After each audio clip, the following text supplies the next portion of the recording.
హుజూరాబాద్లో car జోరు.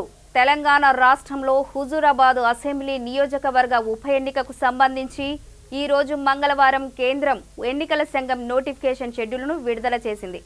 ఈ ఉప ఎన్నికల్లో అధికార టీఆర్ఎస్ పార్టీ తరపున గెల్లు శ్రీనివాస్ యాదవ్ బరిలోకి దిగుతున్నారు.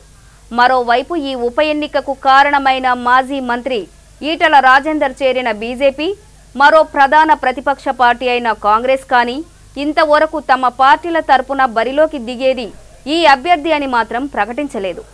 సూత్రప్రాయంగా ఎక్కడ కూడా ప్రచారం కూడా నిర్వహించడం లేదు. అయితే బీజేపీ తరపున తానే బరిలోకి దిగుతున్నాననే క్లారిటీ మాత్రం ఈటల రాజేందర్ ఇవ్వలేదు. కానీ ఎన్నికల ప్రచారం నిర్వహిస్తున్నారు. ఇక కాంగ్రెస్ పార్టీ విషయానికొస్తే మాత్రం ఆ పార్టీ అభ్యర్థిని నిలబెడుతుందా లేదా అనే అనుమానాన్ని సైతం క్రియేట్ చేస్తున్నారు.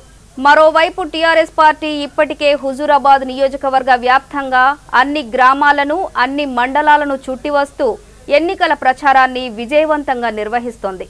ఆ పార్టీ అభ్యర్థి గెల్లు శ్రీనివాస్ యాదవ్ దగ్గర నుండి ఎన్నికల ఇన్ఛార్జ్ అయిన ఆర్థిక శాఖ మంత్రి తన్నీరు హరీష్ రావు అన్ని మండలాల ఎన్నికల ఇన్ఛార్జులైన ఎమ్మెల్యేలు ఎమ్మెల్సీలు తమకు కేటాయించిన మండలంలోని ప్రతి గ్రామాన్ని ప్రతి పల్లెను చుట్టి ప్రతి గడపకెళ్లి 6 ఏళ్లుగా తమ ప్రభుత్వం ఏమి చేసింది, 4 సార్లు ఎమ్మెల్యేగా 2 సార్లు మంత్రిగా ఉండి ఈటల రాజేందర్ ఏమి చేయలేదనే పలు అంశాలపై విస్తృత ప్రచారాన్ని నిర్వహించి హుజూరాబాద్ ప్రజల్లో చైతన్యం కలిగించారు.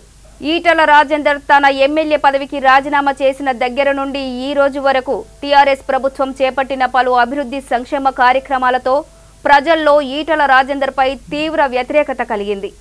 4 సార్లు ఎమ్మెల్యేగా గెలిపించినా 2 సార్లు మంత్రిగా చేసినా కానీ తమకు కానీ తమ నియోజకవర్గానికి కానీ చేసింది ఏమీ లేదు. కానీ తన ఆస్తులను అక్రమంగా సంపాదించుకున్నారనే భావనను కలిగించడంలో టీఆర్ఎస్ పార్టీ నిర్వహించిన ప్రచారం విజయవంతమైందని చెప్పొచ్చు.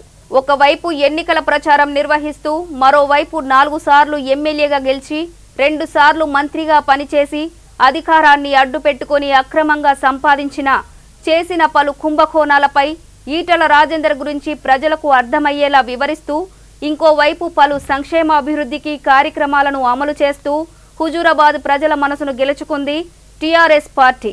గత కొన్ని నెలలుగా ప్రతి ఊరు ప్రతి పల్లె ప్రతి ఇంటికెళుతూ టీఆర్ఎస్ శ్రేణులు నిర్వహించిన ప్రచారంతో కారు యమజోరులో ఉప ఎన్నికల సమరంలో దూసుకుపోతోంది.